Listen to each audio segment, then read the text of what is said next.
What's up, everybody? It's Jeffrey Lyles. You're rocking with Lyles Movie Files. It is July 11th. Rolling through July. Got the whole gang with me. We got a lot of cool stuff to talk about.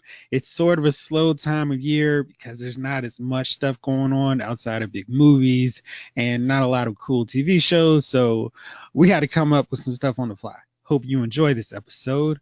Let's kick it off by welcoming the one and only Chief. What's up, big man? How's everything on your end?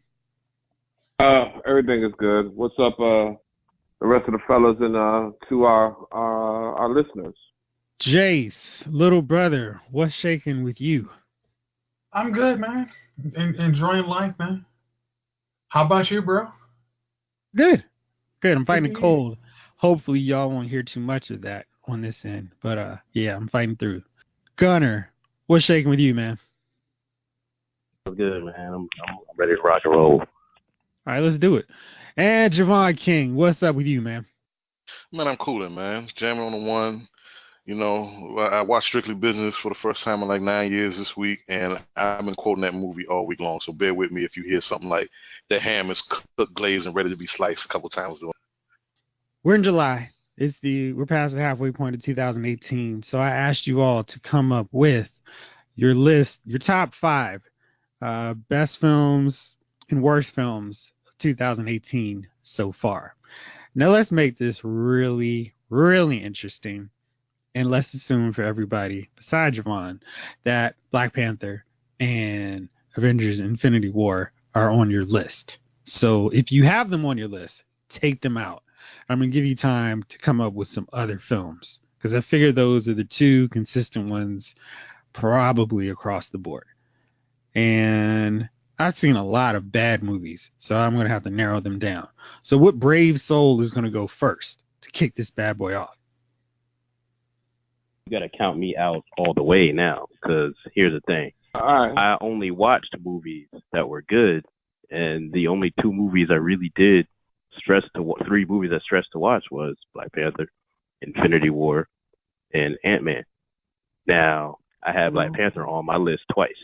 So I should just not comment on this segment any further. All right, good deal. I recuse myself. Okay. I'll go. All right, Chief. What you got? All right, so here we go.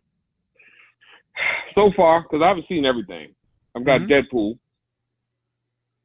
The Incredibles, I've got Ant-Man. Here's a surprising one, though, that you probably haven't thought about. A Quiet Place. Come on, man. Did I take that from somebody? I'm sorry. Yeah, I thought that was going to be my one that, even though I never saw the movie. I You saw it, never bro. saw that movie, but it's on your list? Hey, I mean, if it has a budget of like 15... Wait. You have to have seen the movie to call it one of your top 5 so far. Okay. New rule. All right, Chief, go ahead. No, those it's 4. I've seen more movies than that, but I can't really put them in my top 5. I thought, the Jurassic Park was a negative. You know what I mean? I didn't go see Solo because I didn't like the way it didn't interest me. I didn't go see Ocean's 8 based off the reviews. So that's where we at with it. You know what I mean? I've seen so far this movie this year. I've seen about, I don't know, almost 8 movies, 10 movies, and 4 of them really, 4 of them got me. So those are my 4 out of a possible 5 that I could have had, but I didn't see 5 good ones this year at all. So not yet, anyway. I mean, we're halfway through the year. I'm hoping if I see another 4 good ones, I guess that'll be a pretty good year. Other than the 2 that we already asked out, which is Panther and the Infinity War. So, that would have been my 6. But those are my 4 right there. So nothing made your worst list. My worst list, man. I'm gonna be honest with you. Jurassic Park was pretty bad. I'm not gonna deal with that. So that made my worst list so far this year. The movie that I went to see, and I was unimpressed with from beginning to end. I mean, it's a big budget movie, but like I said last time we talked about it, you know, it's more of the same thing. I mean, it's the same exact plot. It's almost like watching Saw, Friday the 13th, Hostel. For whatever reason, the Fast and Furious franchise. I mean, everybody loves it, but every time you watch it, what is it? It's the same exact damn thing. The same exact damn thing. So, you know, that made and like I said, the others I didn't see. So I mean, I haven't been hitting the movie circuit because this year's movies haven't been interesting to me.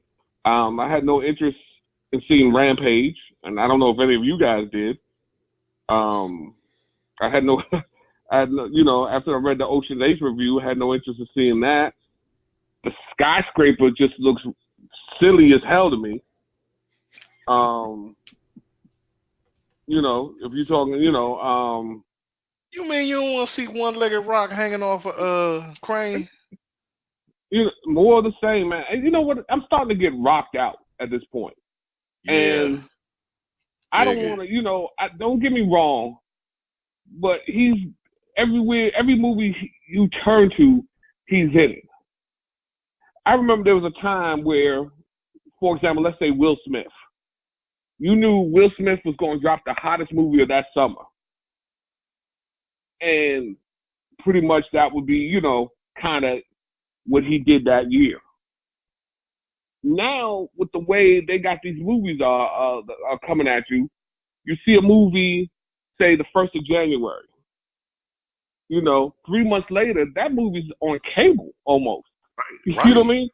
Like, a month from that time, month and a half from that time, you can buy it on Amazon. And then another, like I said, another month or so, you can get there, you can see that movie. So what I'm saying is, by the time that month comes up, here comes a new movie by that cat. By the 3 months comes up, so he's on cable, and the dude is in the damn theaters at the same time. Like, there's no reprieve from this dude. And you know what, Chief? None of these movies are good. Yeah. None of these movies you tell your friend. You wouldn't come on here and be like, yo, y'all got to go see this movie that has The Rock in it. I like Jumanji. That was good. All his Fast and Furious movies. Well, what I'm saying is Jeff, and I think what he was saying is, like, these are not movies that you go bragging about. Like, Jumanji was an average movie. Fast and Furious, you know, it's Fast and Furious. What are you going to do? But if you watch a Rock movie nowadays, San Andreas, so on and so forth, they're just regular movies that you go with. They're not blockbusters. They're just churning out movies. It's like going to the store and picking Ben and Jerry's ice cream. Sure, you can pick off a flavor and the ice cream will taste fine, but damn it, is it something that you'll be like, yo, you've got to try this flavor? It's nothing, you know what I mean? There's nothing special about these movies. Like I said, Quiet Place was a good movie that I had no idea that was going to be that good. But I'm saying, when the way they're turning out these Rock movies, these Kevin Hart movies, they're not good. They're not good movies. They're okay movies. You can be entertained for the hour and 30 minutes, however it goes. But what I'm saying is, you're not getting that great movie where you're like, yo, like, for example, when you walk out of, have you ever walked out of a recent Rock movie in the last couple of years, besides the Fast and Furious joint, where you was like, yo, I got to turn around and see that again? I'll wait. Nope. Jumanji was probably the only one. But I have something really? even more. You like Jumanji that much? It was funny. It made me laugh. And I got something, because I was watching the trailers for Skyscraper, since we're kind of on this Rock thing. But I think it's really interesting how, let's say the dude's done about 20 movies in the last 10 years. This dude's never had a black love interest that I can think of in these movies. I mean, this one he's got Nev Campbell. I mean, we dragged Sidney Prescott out of retirement, and this Joker still can't get a black love interest. It's just weird because he's in a million movies and he just never is hooked up with a black lady. Do you think they don't that's advertise him as black though? Exactly. Do you think that's because he wants to keep his beige appeal? Because the moment he's on screen and he's lip locking, what's her name, my girl, Taraji Henson as his main love interest in the film, then that's it. You doing it's gonna be all Rock's movies gonna be the black versions of blockbusters. It's gonna be Black Die Hard, Black Commando, or whatever. But dude, his movie's already there anyway. I mean, you look at Skyscraper, you got that Die Hard. I'm like, he's got enough box office clout now where it's like, look, I can branch out. I can have a sister for a love interest in one movie. I don't know the deal is with him and Naomi Harris from Rampage, because that's like the only movie that I've seen where he's been opposite of a sister, period. I mean, like, all of his movies have like some... And then it's like Naomi Harris has a track record of just being there. Not being in the love interest part of the movie. Yeah, Naomi Harris movies, you look back, she's never not the love interest. Yeah, she's the female sidekick or assistant or whatever. Heroine. Right. But she wasn't the main love interest in that. But that's what I'm saying. Like, she's Moneypenny. It's like you flirt with her at best, but it's not like you're going, like, I mean, I'm sorry. But like, he could probably say, hey, you know, this is somebody I really want to work with. I really would love to see this person opposite on me, you know, when the scene, like, you put me on the screen with Thandie Newton, and I really look like I could go and run we could do some good business. You know, the problem with him is, Jason, is this. At this point in The Rock's career, he can go through and pick his scripts. Exactly. But to me, it seems like he just, anything they put on his desk, he's like, yo, you know what? I'll do it. I'll do that. But is that wrong? Is that Samuel Jackson, though? But no, like, for example, Will Smith, right? You would think by now, being that Will Smith has reached that Hollywood icon status, he could be or star in whatever role he wants. We've never seen Will play anything but the hero in a movie. We've seen him play some gray area characters, but for the most part, we've never seen Will really branch out other than being the hero in a film. Do you think that's because he's so protective of his brand? Yeah, he's not playing a bad guy. Deadshot. Deadshot wasn't a bad guy. Deadshot. He's an anti-hero, yeah. 6 degrees of separation. 6 degrees of separation. A little weird. Yeah, but that was early. As well as 7 pounds. This was before he became that. Like 6 degrees was before he became Will Smith blockbuster draw, right? Okay, I'm 7 talking pounds. about take a real chance in 7 pounds. Not really as a bad guy. So you're talking about like a questionable character. So you're talking about like you want to see him a Training Day. You want to see a Will Smith training. Sam Jackson taking on a villain role. You know, where they mix up their characters, because for what it's worth, you're gonna get some degree of Will Smith playing Will Smith. Whether it's angry Will Smith or it's heroic Will Smith or comedic love interest, romance comedy Will Smith, you're going to get a variation of that. You're not going to get downtrodden Will Smith. I mean, Pursuit of Happiness was it was a feel-good story. He was still the hero. But you're not going to get After Earth. Will. He was still the hero, kind of. You know, he was still kind of the hero. He was guiding his son. His son went to all of his dad's lessons and all of that. So I'm not knocking. This isn't a knock on Will. It's just he's protective of his brand, and that's what I'm saying is The Rock in the same vein, where he's being really protective of his brand. I think The Rock. That's why he's having to take chances.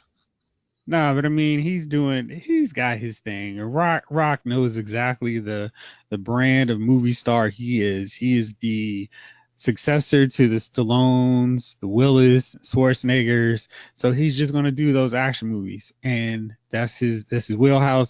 He's going to stay in it and work it out. Yeah, but that's what I'm saying. That's what he is, right?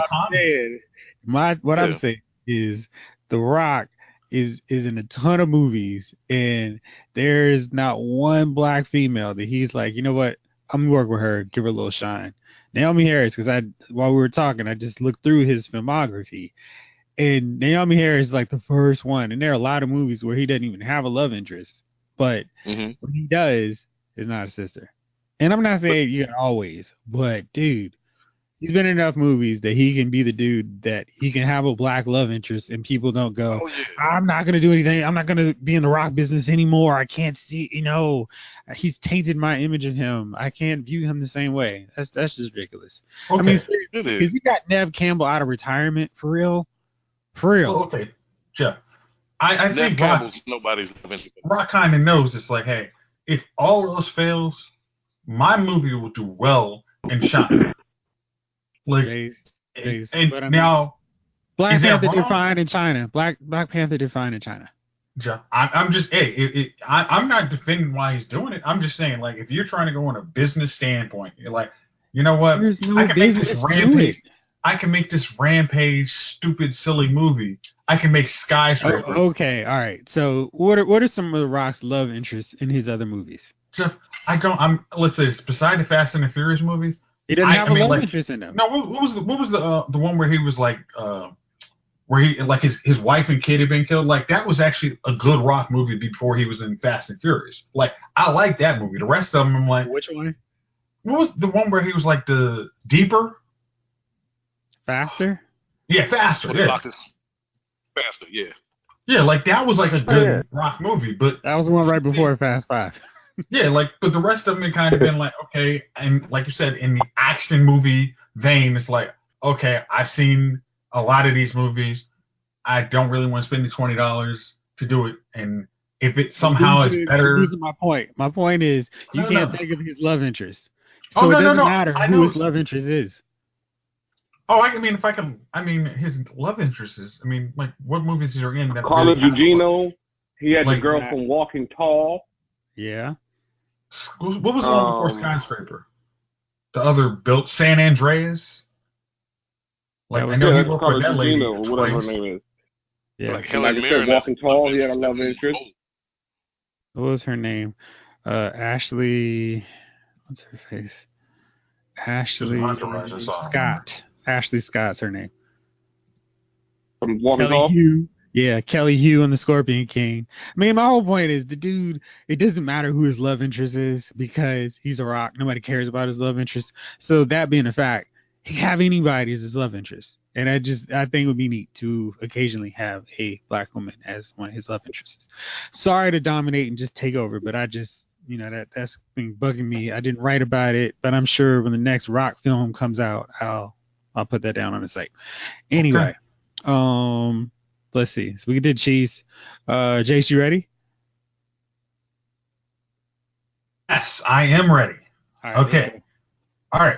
So, round up my top two, Ant-Man and Infinity Wars. I'm putting Ant-Man in there too. I'm going to go with, since Chief already took Deadpool, I'm going to get with Maze Runner, Death Cure. I'm not going to go into any spoilers, but I thought that was a really good finale for that series. And I'm going to actually go with one I saw, what was it, Friday night? Anon on Netflix. Like, I like that movie. That was actually worth the 2-hour investment. That was a fun movie to watch. I've been wondering about that. Okay, cool. Yeah, I tried out Tao, but that didn't really, I'd already seen Ex Machina. Oh, it kind of put me in that same kind of vibe, so that didn't really work for me. But Anon was good. So, that's my 5. Javon, what you got? I'm sorry, Jace, you got worst 5 on your list too, Jace? Oh, man, hold on. All right, see, I'm going to say, I can't really say that my worst 5 because I didn't see these because it's just like, my worst 5 has Death Wish, which I'm sure they thought that was going to be a new Charles Bronson, Bruce Willis. I was like, heck no. Then you got Superfly, which, unlike Javon, there was no chance I was going to see that movie. Wait, you have to see these movies. Okay, as I said, that is why I said I haven't seen, like, the only one I would put kind of in that list to me that I've actually seen is Hotel Artemis, because I'm sure, it wasn't horrible, but it was like, yeah, I could have used my time better. We could have gone bowling with Dad for Father's Day, and I think we would have better time. We would have had a month more to talk about versus watching that movie again. It's like, okay. But I mean, the rest of the movies, I'm not gonna spend my money on if I come in there with the preconceived notion it's gonna be bad, and then I'm like, oh wow, I'm actually right. It did suck. What the heck was I thinking with my money? Like, so I try to pick my shots when I was going to the movies, and I was going with the surefire wins. And then if somebody said something was good, I might check it out. But there hasn't been anything like that this year.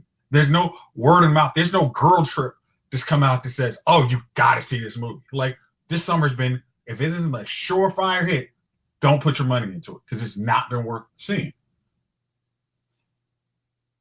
Okay. Javon, how about you? Dig it. I'm gonna start with my worst because I did see these movies and damn, these things were awful. I'm gonna start with The Commuter because Liam Neeson always suckers me in, man. I don't know how he does it, man. He always gets my money because he's an old school tough guy. Yeah. I like Liam Neeson because he's old school tough. And almost does too, man. You ain't alone. Man. I mean, everybody he's like my John Wayne. You know what I'm saying? He's the old school tough guy that I respect. If he's kicking somebody's ass, as an old man, because he's still big enough where you're like, yeah, Liam Neeson could probably kick somebody's ass still, but we also saw Taken 3, so we Taken. Lord have mercy, they should have stopped it 2, because 2 was even okay. 2 was bad. It was bad, but it was okay. It was okay enough where you ignored a lot because you liked the first movie and you liked Liam Neeson, right? I don't know if I'm on an island with that one, but that's how I felt with Taken 2. Taken 3, I have to agree. I was like, look it, I'm going to go see it because I liked the first one, and I tolerated the second one. Maybe they do a redemption song with 3 and end it right, but no, they screwed that up. Yeah, so much. The Commuter was more the same. I like the premise of it a little bit because we've seen that kind of thing before. Babe in the Woods, not Babe in the Woods, but guy gets suckered into doing something he doesn't want to do, and now he's got to do it, and it just didn't go anywhere. It was like everything was so predictable, from the introduction to the villain lady to the you must do this before time expires. It was like somebody said, imagine Speed meets phone booth meets Passenger 57, or no, what was the Steven Seagal one where he had to systematically take over or take back a Navy vessel? What was that? Under Siege? Whatever the movie that was. Before Steven Seagal became an Eskimo or a Native American or something. Right before that phase of his life or his acting career. So that's what it was, kind of a mix-up of all 3 of those movies. It was really bad, and I was disappointed in that. Number 2 is Proud Mary, and I really wanted to like Proud Mary. I thought highly of the print. I thought it was going to be the new Foxy Brown, the new Friday Foster. You know, I thought Taraji was going to kill it, and she did. How can I say it, man? It's like she was Taraji. You know, I'm sassy. I'm a kick ass. I'm going to look like I know what I'm doing. I'm going to talk the talk, but it was so predictable, and bad dialogue can take you out of a movie very quickly. I don't care how cool it looks. Bad dialogue can totally ruin you on a movie. I don't care who the actor is. I don't care how cool it looks, how great the action scenes are. Once you have a bit of dialogue that makes the audience cringe, or is so laughably bad that you start checking your phone while you're in the theater, like when you're being that level rude, like you're playing, like, I don't know, Fortnite in the theater because you're like, all right, y'all lost me. That's a problem. If they would have, I don't know, man, if somebody would have wrote this movie, if they'd had a better screenwriter for this movie, it probably would have went over better. If they'd had better dialogue, it would have went over better. But that's what killed the movie. And it was too predictable. Everything everything that you saw in that movie, you called it out. You knew what was going to happen. Number 3, I'm tossed because what was the name of that damn comedy with the other Wilson brother, the blonde Wilson brother? Owen? When they was trying to find their baby daddy or whoever their father was. Ving Rhames was in it. Was it Father's something? Father's yeah, Day? We Ain't Got No Daddy. Yeah, We Ain't Got No Daddy, whatever it was called.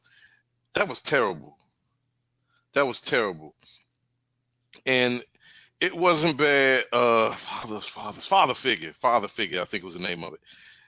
And it had everybody in it. It had a lot of actors in it, man. Trying to think. Cat Williams was in there. What's my man? J. Jonah Jameson from the first Spider-Man series. J.K. Simmons. Film series. Yeah, he was in that. I thought it was going to be good because the trailer looked like it was going to be possibly funny, but that's the problem with movies like that, man. All the best and funniest scenes were in the trailer. So when you went to see it, you really saw the whole movie, and some of the stuff in the trailer, like the theatrical trailer, didn't even make the final cut of the movie. Hate that. I found that out because when I read after the fact, like, yeah, what was the deal with that scene with Cat Williams and then when they was running from the train? What was that about? That didn't make the final cut of the movie. But it was funny enough to make the trailer, so it's like, okay, we got your money. You thought this was a funny scene. Wrong. It's not going to be in the movie. Come give us your money anyway, you dope. And that's what they did to us. And it wasn't funny to boot.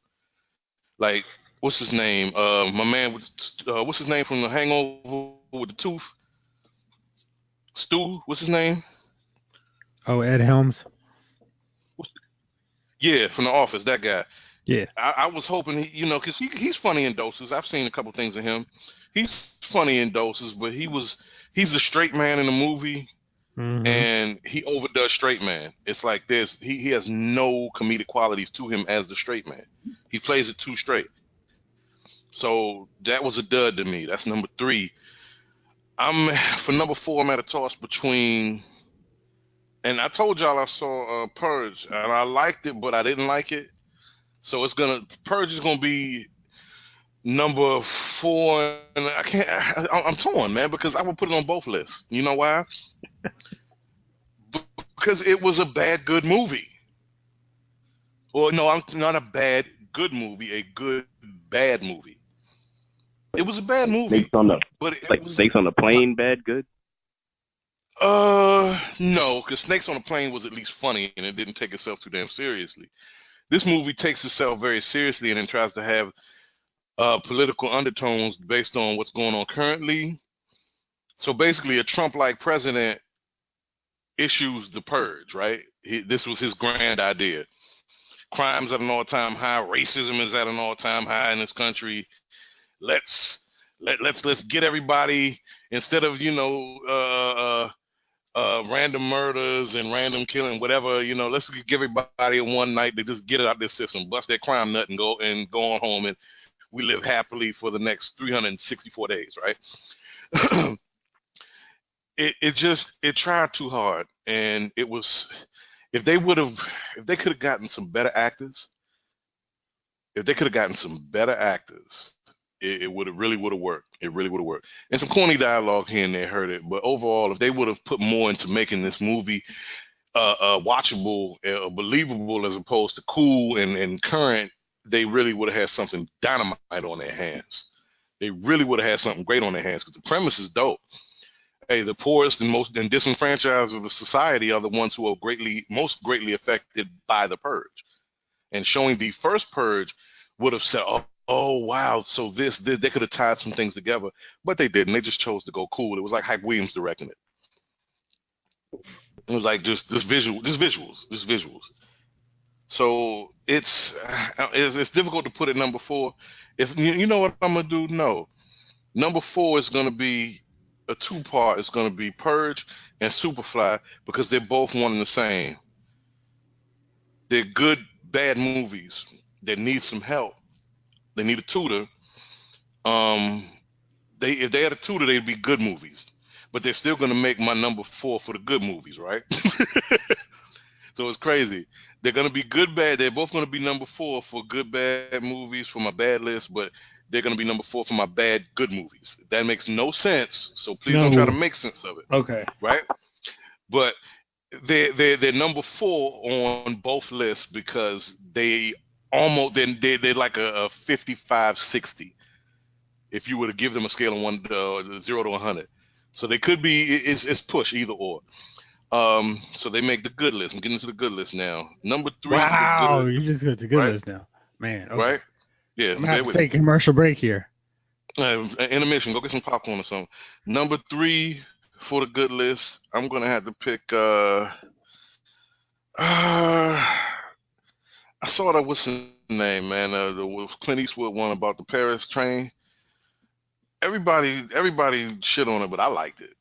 I liked it because I mean, these were first time actors. They did the best they could. Plus, it was reliving a pretty intense and big time moment, man. It was fun. It was not fun, but it was like you were at the edge of your seat when the action finally took place. Number 2, believe it or not, Death Wish. I really like that since nobody can include Black Panther, Deadpool, or what's the other one? And Ant-Man. And number 1, The Incredibles. For obvious reasons, The Incredibles was dope. Yeah. All right. Good list. All right, so I'm gonna go through with mine. I'm gonna go with my top 5 since you did your top 5 last. I tried to go with different ones so I didn't put Incredibles on there. But my first one, in no particular order, is A Wrinkle in Time. Thought it was a fun, cool movie. Great visuals. Ava DuVernay mixes it up with a nice little fantasy deal. And I thought it was just cool seeing a black girl in a fantasy role and an Asian brother. I mean, that's a combination that I really can't imagine has ever been done in a Hollywood big budget film. And it was cool. And I like seeing somebody else get a slice of the pie that we typically see with one race. So I like that. You know, it was cool effects, and you know, the story wasn't the best, but I liked the visuals. That was one I watched to see how cool it looks, not necessarily because it was such a great complex story. Another one kind of on that same trend, but I like the story a little bit more, was Ready Player One. That was a dope movie. It was the Who Framed Roger Rabbit of video games. So it was all kind of video game Easter eggs. A lot of fun. Definitely spoke to that multiplayer generation that we're in right now with video games. Steven Spielberg directed it, so it was cool. I think it's about to hit on Blu-ray next week, or if it's not out this week. But I really liked it. And that's going to be one I track down. I really want to see that one, Joe. Yeah, it was cool. It was really cool. I liked it a lot. That was the one after Black Panther, where it just seemed like there was not going to be another one until Avengers Infinity War that I liked that much, but it was really good.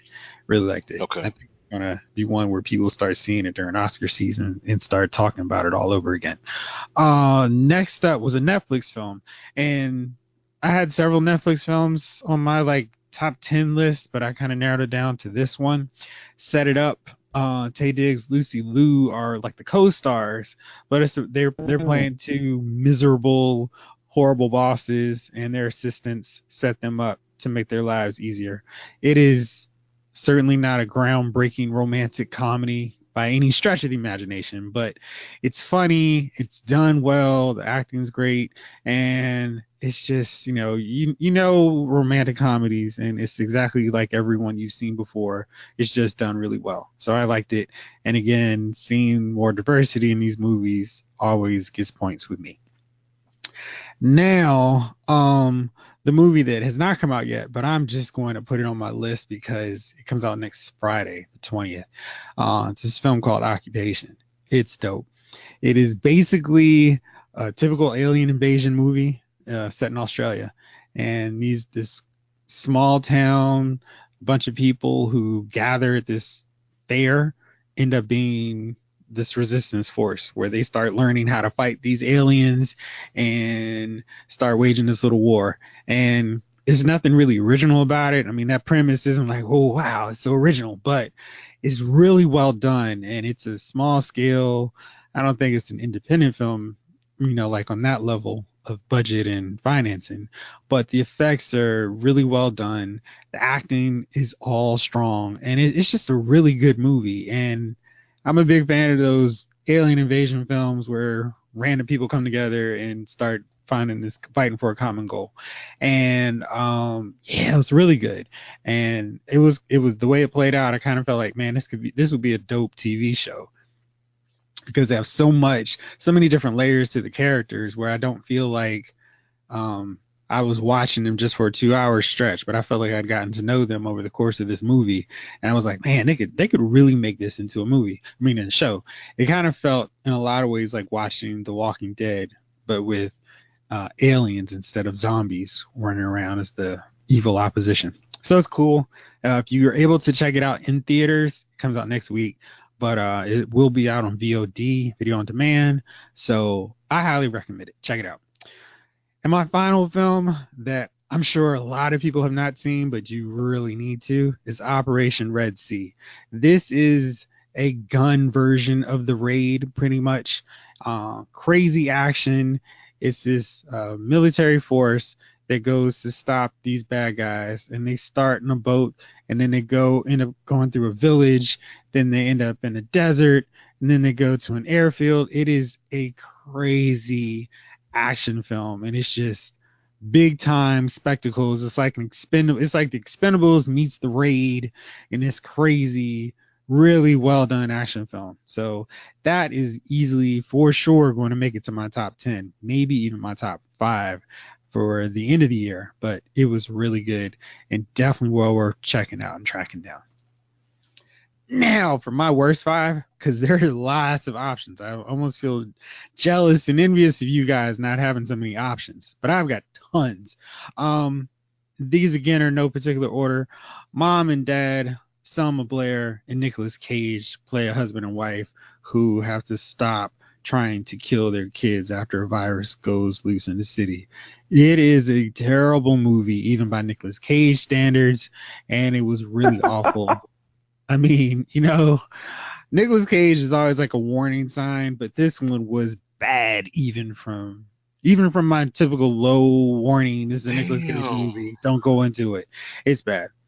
And I really hated myself for wasting the time watching it. Next up, unlike you, Javon, I did not like Death Wish. I just thought it was so generic. I felt like after The Equalizer, this didn't have anything new to say. And it was Bruce Willis playing the 2018 version of Bruce Willis. And it's just like, dude, come on. I mean, he has been so lazily collecting paychecks since 2000 that he just does the same in every movie. And I'm over it. It's funny because this is like the first one of his movies that has actually been released in the theaters, because he has been busy filling that VOD list with Nicolas Cage. It's like he bought it. But yeah. No, Jeff, honestly, I liked it for that reason, because it was so bad. Yeah. It was just unoriginal, and you knew what was going to happen. Old bald guy kicking ass. I like those movies. They're bad, but they're good. But you know what it was? I just felt like he's so lazy that, I mean, even a movie like this, it wasn't even like he was getting that like kind of sick satisfaction of killing these dudes in crazy ways. It was just like, he's it's like, he just woke up. Yeah, man. And I just resented his whole lack of caring and interest in the film. And it made me not care about the film either. So that's why. You know why I didn't want to watch it? Because they advertised the hell out of it on El Rey, and it seemed like an El Rey movie. Yeah. Like, those movies where it's just like, Chop 'em Up Part 8, starring, starring that Hispanic, old Hispanic dude you can never stand. Yeah, Danny Trejo. In every single one, either he's like the bad guy or the good guy. Chop 'em Up 8, Machete 5. Like, you know what I mean? That's what Death Wish would have been a million times better with Danny Trejo. They advertised the heck out of that on El Rey. And I was like, so this is going to be an El Rey movie on this big screen. Yeah, I'm not watching it. Yeah, it was not an El Rey movie, because an El Rey movie would have had at least some excitement. And Danny Trejo would have been way better in this movie than Bruce Willis. He's amazing. Yeah. He's amazing on Flash. Yeah. He's amazing, I would think. Now Danny Trejo just missed my list on another film, Cartel 2045. That movie was that would be on your list. Abysmal. Oh my gosh. I was so mad at everybody involved in this movie. So Cartel 2045 is like a sci-fi cyborg thing where this dude, so mechs are part of warfare in Mexico. So the cartels will use the mechs to wage war. And there's this one guy who knows how to use a mech. He's got a chip embedded in his brain so he can connect with them and use them. And man, this movie is done on the cheap. I think if we pulled our checks together at this exact moment, we would have made a movie that looked better than this one. The special effects are so bad. I mean, it's like, so your movie's involving mechs. So if you're thinking that, you're hearing, all right, I got to get my CGI tight because I've got to make these mechs look good. These guys are like, nah, we'll just use 1984 Robotech effects. That should work, right? It looks so bad. And then when people are getting shot like RoboCop, up, right? it's like... It looked like RoboCop, didn't it? Yeah, man. No, I would never... Nah, man, I would never say RoboCop looked that bad. I mean, it made RoboCop 2 with the Ed 209. Yeah, I mean, the Ed 209 was a lot smoother than that Joker. I mean, they were bad. It went back in time to use their special effects. It was awful. And the acting is terrible. And the characters, I didn't care who got killed. I didn't care who died. The only reason I watched it to the end was because of Danny Trejo. That was literally it. But that was bad. But the only reason that's not on my list is because people didn't have to go to theaters to pay for it. Otherwise, it probably would have been my number one because it's terrible. But also on my list, and this one is not coming to theaters, but it deserved a shot on this top 5 list because there is no way they should have made this movie bad. Escape Plan 2. So the first film, it wasn't groundbreaking. I mean, it was Arnold Schwarzenegger, Sylvester Stallone. They're breaking out of a super high-tech prison. Jim Caviezel's the evil, cruel warden, and they got to escape out of this thing. And that was all that movie was. It was not the best movie I'd seen in years, but it was cool because you have Arnie, you got Sly going with each other, and they got a little fight scene just so we can have that in the film. But, I mean, it was fine. This movie is not fine. So Schwarzenegger's not in it, but they replaced him with Dave Bautista. And that's a pretty decent substitute. He works. But the film is the ultimate bait and switch because it doesn't feature Stallone or Bautista. It features these other characters, including Jesse Metcalfe from Desperate Housewives. So it's just terrible. And they try to use some sci-fi thing, but it's Escape Plan. You've seen the movie, they're trying to get out of prison. And this movie just makes it stupid. And this makes it on my list because Escape Plan 2 should not have been so hard to get right. But they found every way to do it wrong. Terribly so. It's a bad movie. Don't see it. Don't track it down. Don't watch it on cable. Turn the TV off if you see it on cable while you're browsing through stations. Next up on my list, Truth or Dare. Now, Truth or Dare was a Blumhouse Productions film. It seemed kind of interesting. These college students, they're on spring break, and they get sucked into this curse where they have to keep playing this game of Truth or Dare or they die. And now that premise sounded kind of cool. It had me interested, but then, and it was good maybe like halfway through, barring just the normal horror movie teen logic where this stranger wants to take them up to this deserted house on a hill and start playing Truth or Dare, and they're like, okay, that sounds like fun, let's play Truth or Dare with a stranger. And then they start playing it, and the movie's kind of cool because there's some creative things that they do, and the people are actually smart in terms of trying to avoid it. But then the movie just starts going down this really twisted, cruel route where the gay guy has to tell his dad that he's gay, and then they just do some really jacked up stuff where you watch a horror movie and you kind of want the jerk teens to get killed, and it's like, look what happened to them. But this one, the teens aren't really jerks, and then they start having to do dumb stuff like the best friend has to sleep with her friend's boyfriend because she's had a crush on him, and it's just like, why is she having sex with him? She's just supposed to sleep with him. So it's just there. That movie got dumb really badly, and it was so terrible in the second half that I hated it when I left the theater. So don't see that one either. Last on my list, Red Sparrow, featuring Jennifer Lawrence. This movie is basically her being a spy, and I hated this movie because it was awful. And it was one of those films where she's super cool. It was like a whacker version of Atomic Blonde.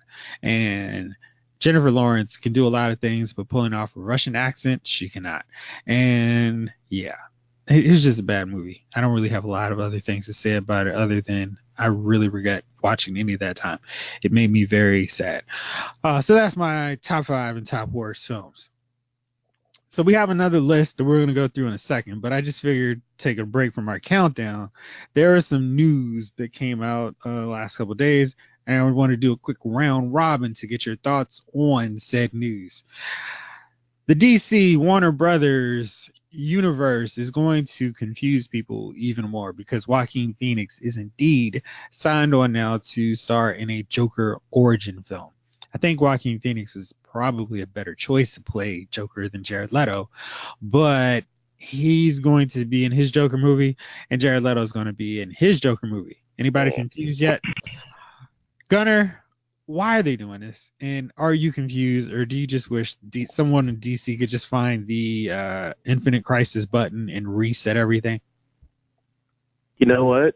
I was actually going to say something to that effect. First of all, I feel like DC have like offices, right?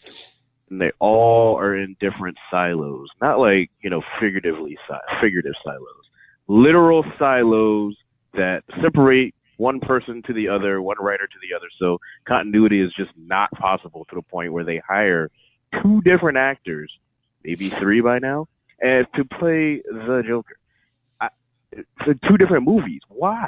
I don't even understand. And for the record, I didn't think Jared Leto was a terrible Joker. You know what I mean? But sure. I mean, it's fine. He's fine. But why are we having so many multiple movies and multiple versions? Unless they're really doing some multiverse stuff where Joaquin Phoenix is playing a Joker from like the 40s or something. I don't know. Or, something cool like that. That would be cool. You know what I mean? And then throw it all together in like some kind of end credit scene. But that's too much like Marvel, so I don't think they'll ever do that. So, yeah, a quick reset, Flashpoint Paradox, Crisis on Infinity Earth, anything would fix this. Although I don't have faith in that now either. I mean, the continuity is just completely off. Then you got your TV shows. What are you going to do with them? I mean, it's just so off considering that Marvel gave you the formula. Are they trying that hard to be different? Because I don't think they don't need to. They should just do continuity. Just be normal. Like, how hard is that? Can I get my regular Flash? Can I get my regular Green Arrow with a Batman in it? Like, I don't know. I don't understand what the DC live action universe is doing to the franchise, to everything, really. They should just continue to make more Batman movies and move on. That's it. Chief, what do you think about this? Well, they've been kind of weird with it for a while, and I don't know why Joaquin Phoenix. I don't even understand it in any kind of way. I thought the Joker was getting younger. Right. Like, what is he playing? Is he playing an old grizzly Joker? Like, what's going on? So, I don't know, man. Most of the time we come in here and we talk, and we can't figure out what the hell they're doing, why they do it, other than, a quick grab of cash. I don't know what they want to do. Really, to be honest with you, I'd have been fine if they didn't come up with another Joker movie and just left my man Ledger's performance alone forever. You know what I mean? But what are you gonna do? I guess you got to do something. So, but I don't understand. I don't know, Jeff. I have no clue of why this is the way it is. And I'm not looking forward. To be honest, I'm not looking forward to either one of them. I mean, my man's Joker from Suicide Squad. Well, I don't know. He was. If they ever got a shot of the Joker walking away, that Joker seemed like he would have been sagging. You know what I mean? Mm-hmm. Pants down, underwear up. You know what I mean? He was just too. This Joker looks like every white rapper that's out right now. Yeah, he was a little too, rock starish for me. Yeah, You know what I mean? The Joker, to me, is he's crazy, but he's got an element of like he's smart. This Joker just kind of seems like, I don't know. He was just too out there for me. You know, I don't know, but this other guy, this Phoenix character, I don't know what they're gonna do. You know, maybe Joker's in a nursing home, and he's, you know, who knows? Who knows what they got? I don't know. Neil Blomkamp, who directed District 9, is going to be doing RoboCop Returns. It's a reboot of RoboCop. Chief, what do you think about this? Didn't we just see a reboot of Real RoboCop? Yeah, we did. I could have swore I was just at the movie theater and I saw a reboot of RoboCop within the last 5 years. Was it even 5? Wasn't it 2? I think so. Oh, seriously, 2? I don't even know, but I know I saw a reboot. That was 2014. And not to say, I can't say that I even hated the reboot, but a reboot of the reboot. You know, I don't know about y'all, but these reboots are if you're gonna make the movie, make the damn movie. So if you're gonna reboot it, you got your RoboCop, then put out RoboCop 2. Put out RoboCop. Stop doing the goddamn reboot of the whole story. Oh, that. I mean, man, that chapter. No one's gonna know the origin of RoboCop if they don't do it again. Dude, let me tell you something. That Spider-Man bullshit pissed me off. I'm still pissed behind that. So whenever I hear somebody saying they're gonna redo something, listen, I can't no more. I can't go back to any more reboots of the reboot. So,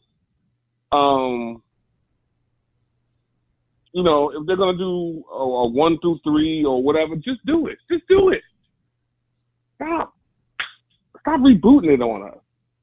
I mean, how many times can we see RoboCop again from the beginning? And then you're gonna run it back on us. And then now it's a different RoboCop. It's a different this. Instead of just, you know what I mean? You know, go with the flow, man. I mean, you know, this incredible 14-year deal. I mean, they're killing me with all this time in between the movies. You know, when you used to see a movie, man, it might be 2 years before the next movie came out back in that day and age. You can fire off a couple of sequels now within a year and a half of each other, if that. Go ahead and do that, man. Stop with the reboot, man. I mean, if anybody was born when the last RoboCop was out, they're still not gonna be old enough to see this one. So, and they're not gonna care you. I'm not looking for. Yeah, I'm not gonna be interested in that. You know, if I want to see it again, I'll just watch the last reboot. I can't imagine that it gets any better. I'm so sick of these reboots. I'm so sick of this Hollywood bull. You know, Bad Boys 3 coming to a theater near you. It's not a reboot. That's what I'm saying, man. A sequel. No. He's also saying like, super sequels from like 10 years later. 10 years later, we really covered that. Yeah, the Bad Boys 3. Yeah, we still did. Now Bad Boys 3. You know, this time they're in a nursing home. You know, it just doesn't make any sense. Yo, Bad Boys 2 was like, what, 2003? Yeah, that was 15 years ago. It was Mary. Young. Hey, Gunner, do you want to see 55-year-old Martin and 50-year-old Will do anything right now together? And Danny Glover was like 50. Will, okay. Well, yeah. That but was Will, okay, but Martin looked like I've seen Martin lately, right? Like, right. He's like done. He's done, dude. He's Bruce Willis done, man. I'm like, he's just done. He is a hot dog that's been on that burner way too long. And Jeff, I know what you're saying. Danny Glover was 50, right, when they did the first Lethal Weapon. You said he was spry.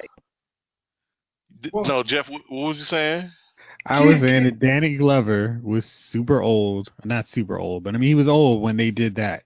And there's no reason that Martin can't be the older, wily guy. Because Will Smith still looks youngish. And, I mean, what was Bad Boys? I mean, them dudes just shooting guns off. They don't need to go chasing after somebody. I think they can still make fun with it. And then making fun of their age as they're older, more experienced vet. Hey, dude, you can't keep up, Mike Lowry. You need a wheelchair. I mean, I think they could have fun playing up their age in this one. I mean, I feel you, right? But here's the thing.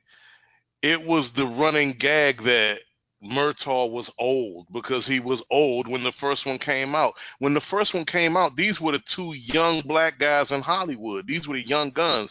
And it's not to say that they can't make fun of their age going forward now, you know.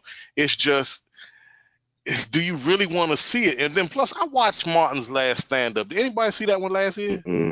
Yeah. Oh, my God, Gunner. If I'm wrong, strike me down.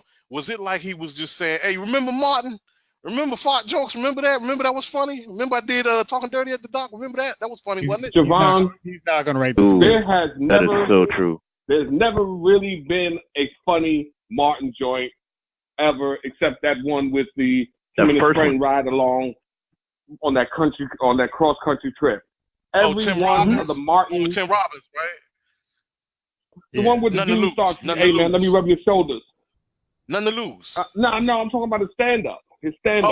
When he was talking about him and his boy go for the trip, and his boy like, hey man, let me just rub some ice on you, so you know. The first one, yeah. He's so crazy or whatever it's called, yeah. Every one of them after that has been garbage.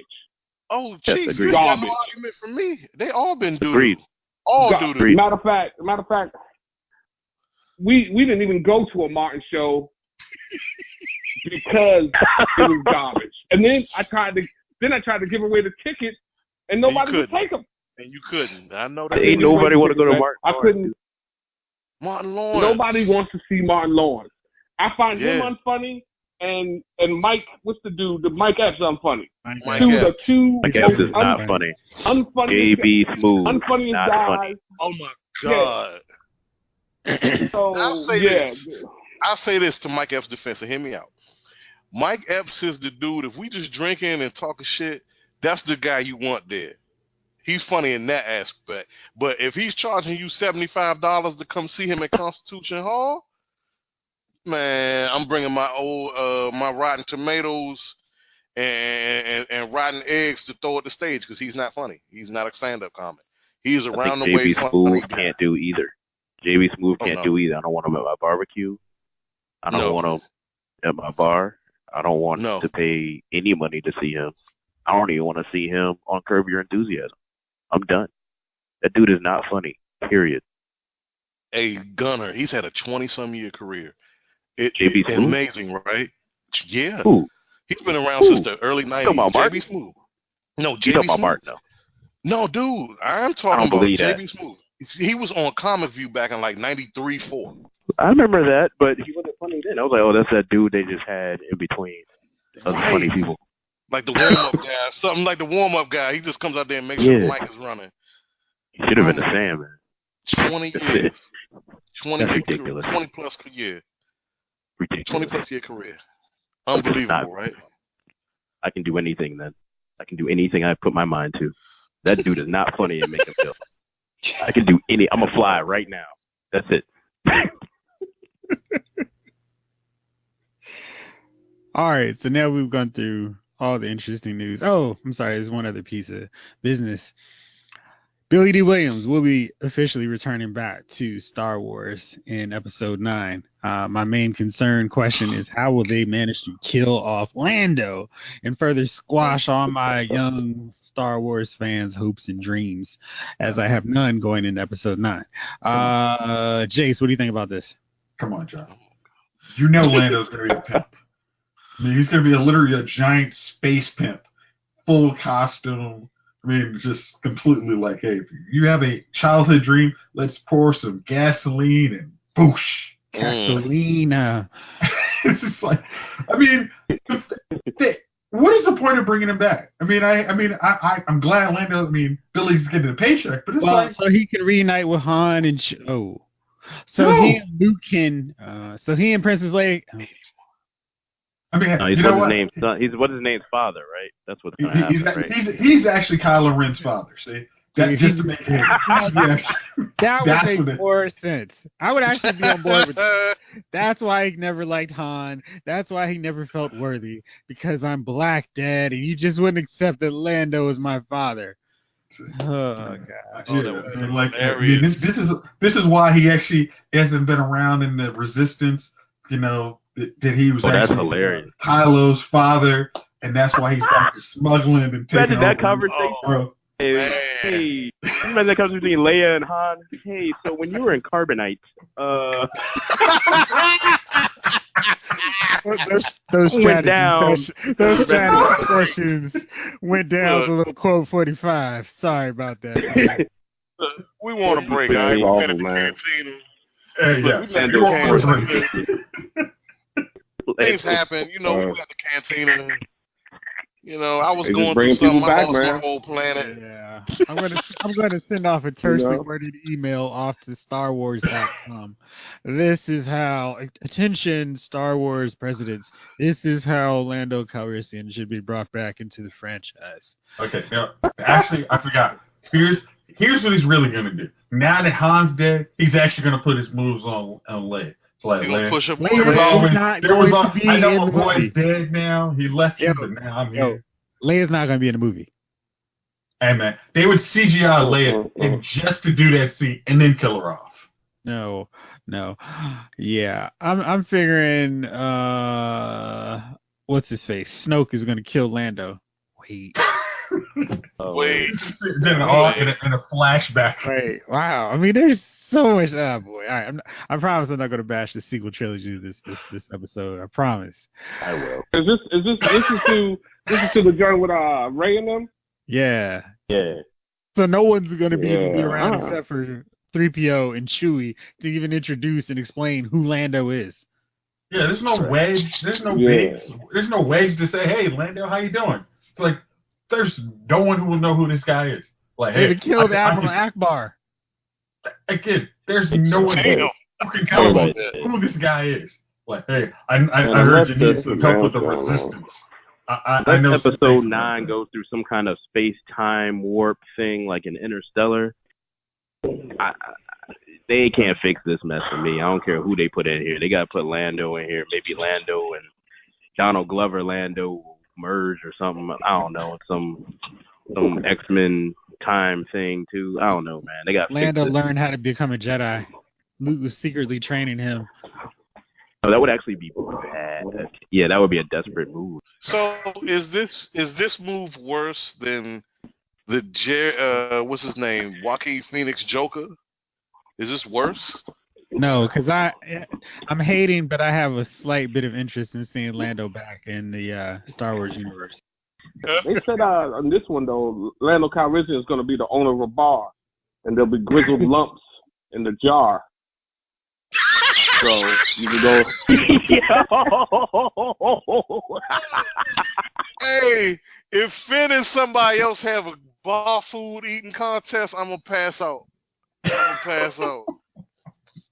Oh my God! Don't give them any ideas.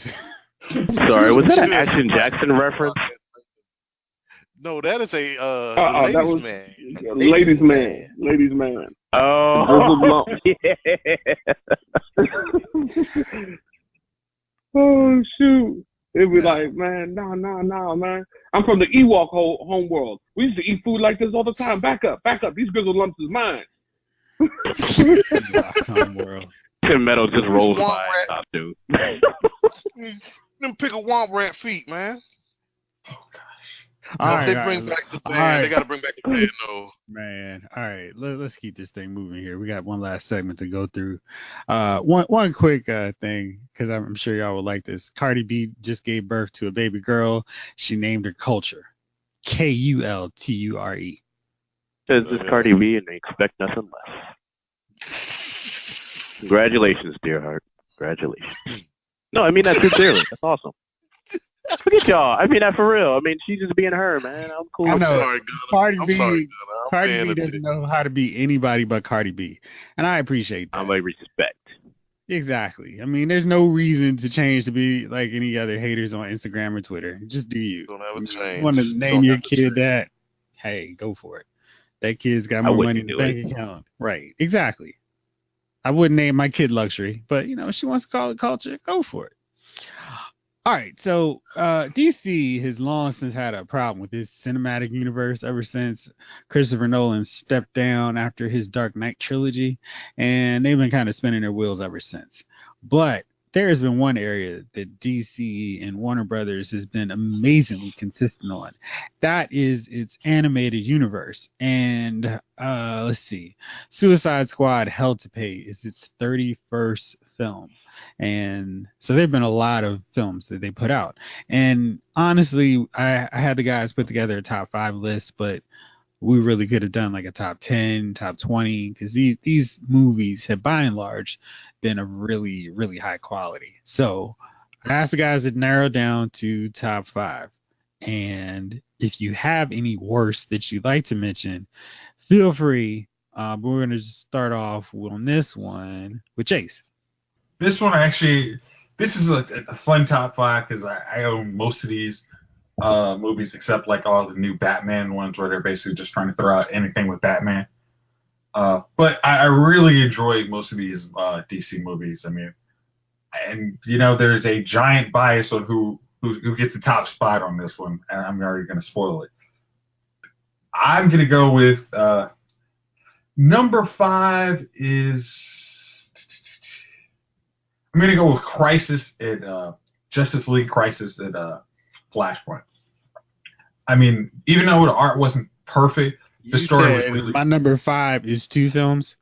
No, I said it's Crisis. I'm sorry. I guess I almost said Crisis at a 2 words, but I meant Justice League Flashpoint. Like, even though the art wasn't perfect on that one, the story was they did a really good job of condensing that graphic, that series of pre-52. I'm sorry, what was it? New 52. They did a really good job.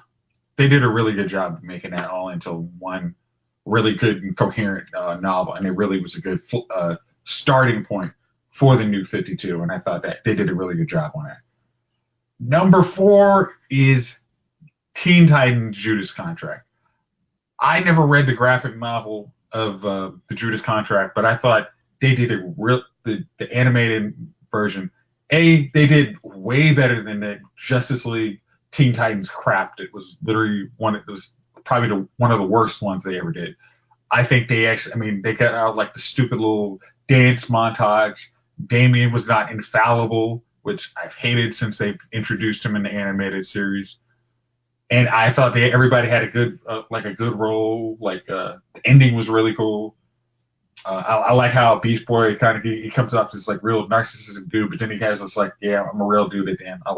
So I like that a lot.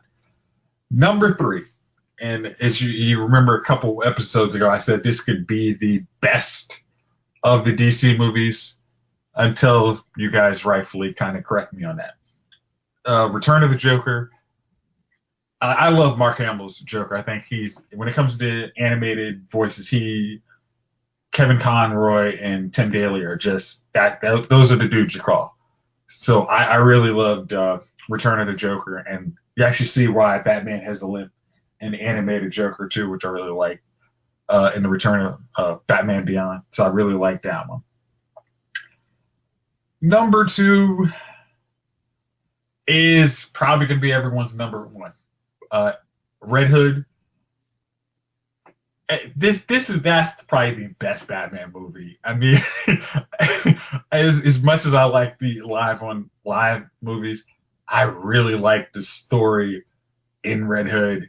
In the animated version, really made you feel like real tragic. Like, dang, this is how this happened. Like, this is how Red Hood comes to being. I mean, you really felt everybody's pain in that, and I really enjoyed that. and I think that the actual ending of that movie is the best ending of all of these movies. Because even though you've gone through kind of, wow, this has been a really bad emotional ride, but then it's like at the end you're like, that could have been so much better. So I really like that. But the number one is 100% biased, and I have no shame in saying it, is All-Star Superman. I really enjoyed that ride. Yep. I have no shame to say it. No shame to say it. You're laughing is number one, Gunner. You've turned me into Mark Hamill Joker right now. It's all of that. Damn. I'm sorry. When's the last time you saw that movie? Before I moved to this house 3 or 4 months ago, again, just to give it another chance, and it was still terrible. You really didn't like the story in it? He'll come back when he's done. That was horrible. Come on. I mean, like Lex Luthor, where literally Superman literally throws in his face, is like, you finally figure out exactly all the power I have. And you think you were so the stuff. You've had my power for one day. And you literally couldn't figure out how to do something better than what you did right now. This is proving how ridiculous you are. You're so smart. All you can do is try to kill me. I've been trying to do all these great things for the world. So here it is. You have it. And then Lex is like, yeah, you're right. I was kind of a tail. Like, here's your, make your Superman baby kit. I mean, and it's like actually a really listen to yourself. I mean, no, but like, okay, you're describing the movie exactly. That's perfect. I'm just saying, listen to yourself. It's ridiculous. If this was a live action movie, you'd be like, yo, that was so off. I'm sorry. Getting mad that he killed Zod. Like, in the live action. If all that happened in the live action, you'd have been like, what is this crap? Okay. Lex is I don't like particularly any time the Lex is not played like the I don't like when he's not played like the evil Tony Stark, but that was actually a really good version of that, where it's like, hey, he's on trial, he figures out how to kill Superman. I mean, like, his start is, I finally figured out how to kill Superman. And it's like, I can't really do it, but something I did is finally figured out how to kill Superman. And that struggle is, hey, I figured out how to kill Superman. Then I figured out how to take his power. And then it's like, and then to find it, all of that was for nothing. I could have been doing something actually good for the world. Like, that's the reason why I like this. It's like, hey, you could actually be doing something good for the world versus being a giant focus on yourself ego that you have to be the best thing in Metropolis or best thing in the world. Like, okay, so that's yours. All right. I'm sorry. That's my list. All right. Gunner, let's hear from you. Oh, God. Well, I promise you, All-Star Superman is not on this list. Anything where Superman is not fixing the sun, I'm good. Anyways, okay. Honorable mentions. Gods and Monsters. Justice League Gods and Monsters. Yeah. Attack on Arkham surprised me. That was the Suicide Squad we deserved in the live-action movie theater, by the way. 2 honorable mentions. Okay. Now, to my list. Tied for 5.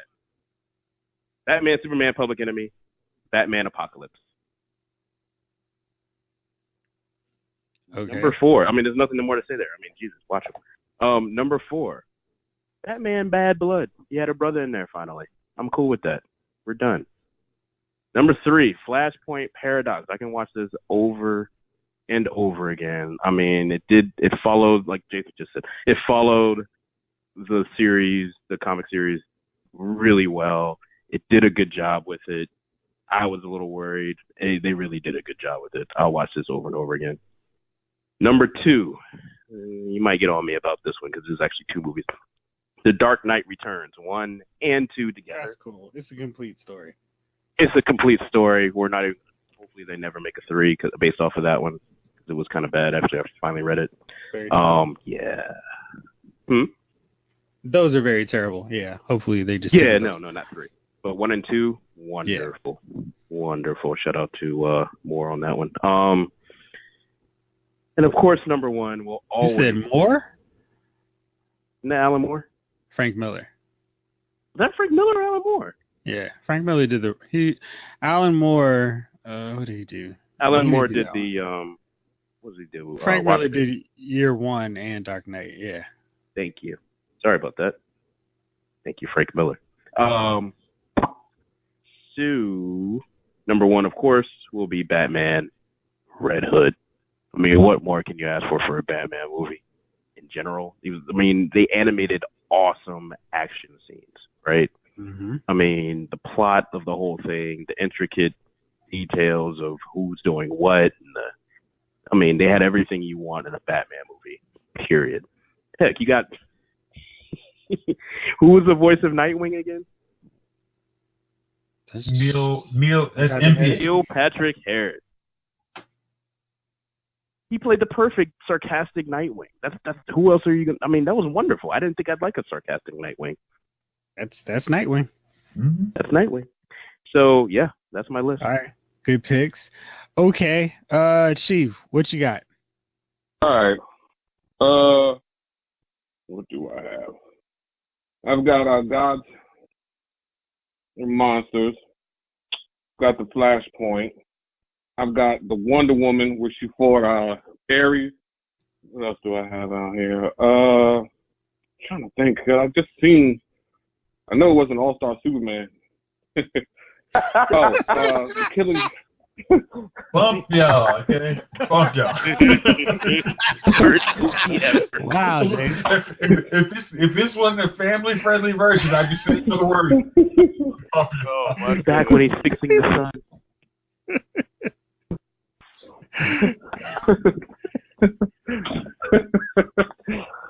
My bad, James. My bad.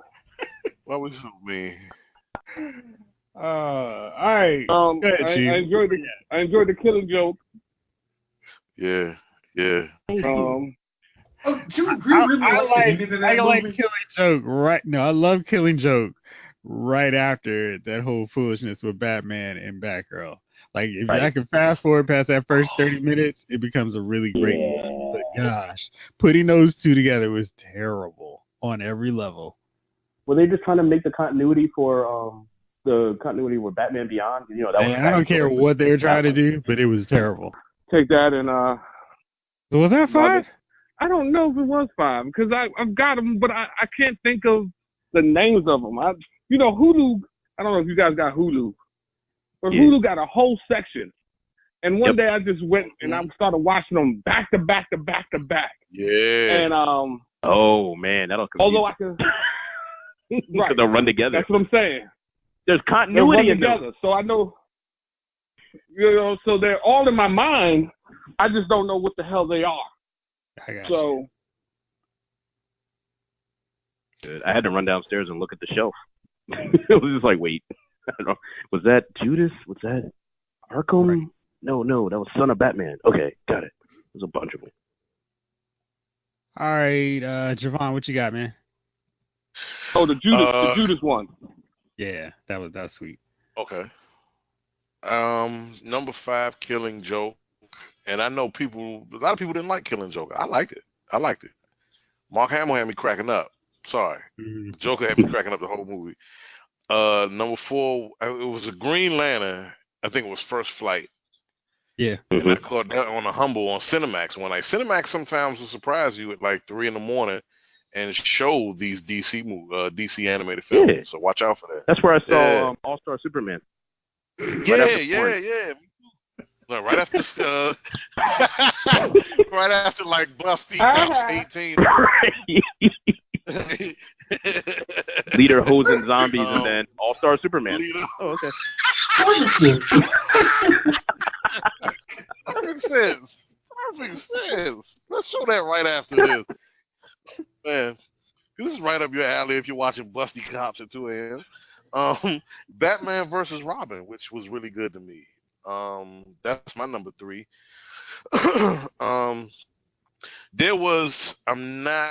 The Wonder Woman would be number 2 because I really like that origin story one. But there was a Justice League where they seemed like they were a little younger. It was like they were first establishing the Justice League. I don't know what the name of it is. Did they fight Darkseid? Yeah, was it? It was a great character. I don't know if it was Dark Side or not. Oh my Shazam god! in it. You were the bomb. Yeah. Really? Huh? That was literally Cyborg in the it? worst thing ever. Cyborg in it? Was it War? Wasn't War, was it? Oh, It no. was Christmas. Jason, it was Christmas, and I was like a fish. Yeah. I was That explains a lot. drinking from. Yeah. That explains so much. So Exactly. when I sat down and I watched that movie, this was the greatest thing ever. I'll need you to watch that sober, please. Yeah. It was that bad for me. You can I have thought it was fun. It's that bad. Horrible. It may be the worst Really? one. It may be the worst one on the entire list. Finally give was it away. Dark Side. I will give it to you, Dark sir. Side.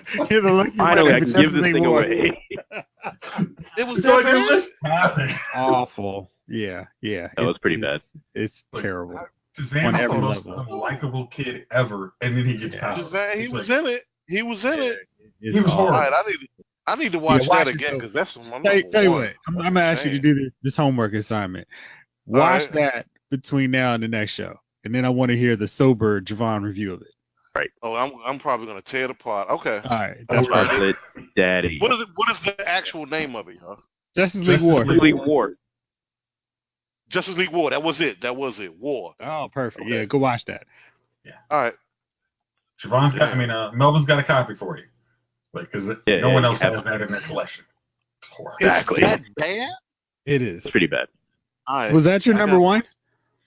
Yeah. Wow. You know me. I'm not married to my opinions. I'm always, you provide me evidence and proof. Then I'm objective. I always. Nice. All right. Well, that's perfect. You go see that and please get back to us. Okay. All right. So here's my That's list. my homework. Knock out mine real fast here. I'm going to go with, since everybody else is cheating with honorable mentions, I'm going to go with Justice League Gods and Monsters. I was not at all excited about the premise of that movie, but it really won me over. It was such a cool take on Injustice League, and I am actually kind of mad they still haven't done anything else with that universe because it's too cool to just make one movie, and I go back to it. So, yeah, hey, with that, I'm sorry, Jeff, to interrupt, Yeah. but with that, did you catch the YouTube shorts of each hero, whatever? Yeah. Those added to it, and you were like, yo. I dig it. Yeah. So I want to see more. Me too. And they've got Comic-Con coming out next week, so hopefully, or I'm sorry, at the end of next week, so we'll have another show before then.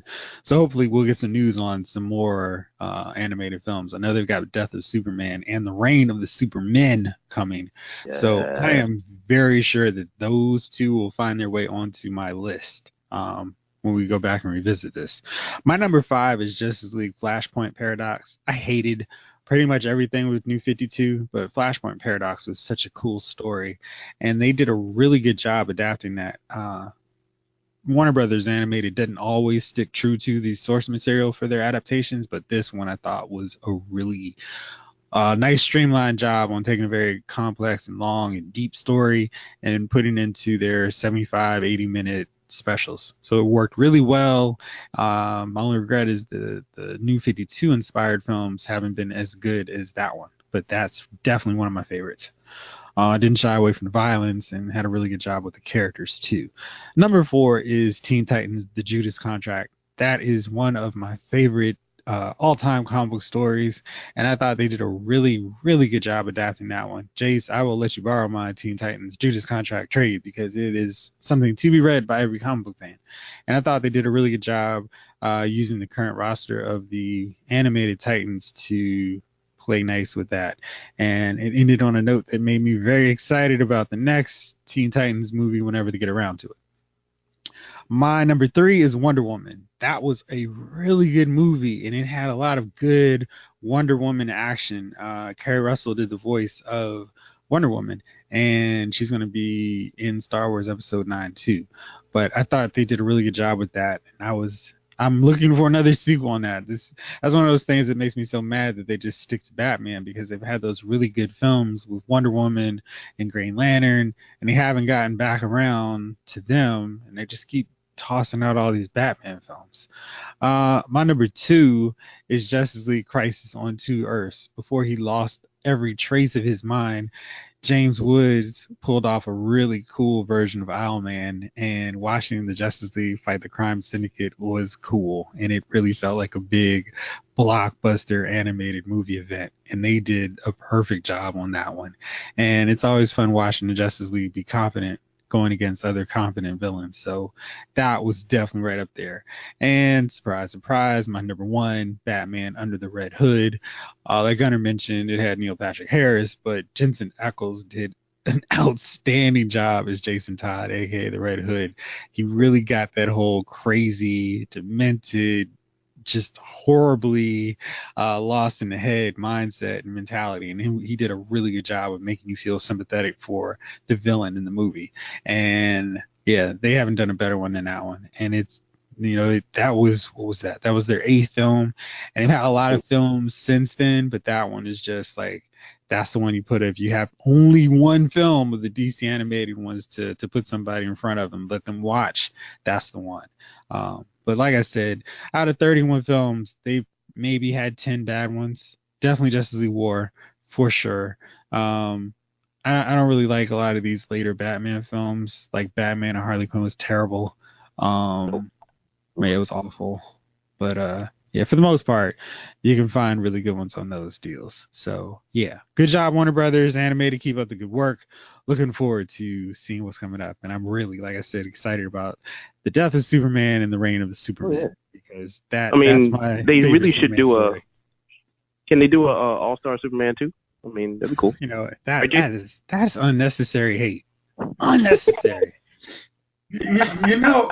I do know I might know where you live. Okay. I mean, just because you move, I can still find you, boy. Yeah, good point. Nevertheless, I'll be back when I fix the sun, then you can find me. How about that?